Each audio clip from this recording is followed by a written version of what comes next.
Welcome. Today, we're diving into a quick and straightforward guide on how to hide your additional name on LinkedIn using your PC, especially after the recent updates. If you're looking to maintain a bit more privacy while still networking professionally, follow these steps. First, open your web browser and navigate to linkedin.com. Make sure you're logged into your account. Once you're on the homepage, look for the Me icon located at the top right corner of the screen. This icon usually displays your profile picture.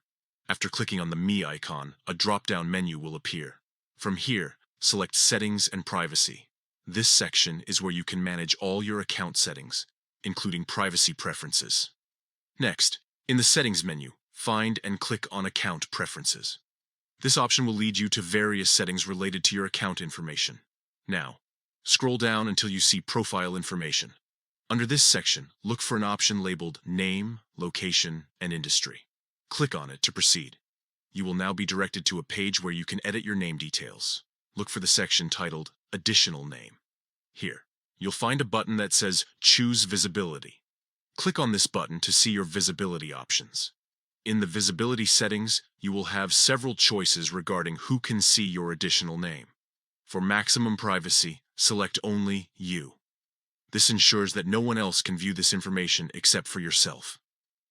Finally, don't forget to click Save to apply these changes, and that's it. You've successfully hidden your additional name on LinkedIn. By following these simple steps, you can manage your profile's privacy more effectively and ensure that only the information you want to share is visible to others. Thank you for watching, and don't forget to like and subscribe for more helpful tips.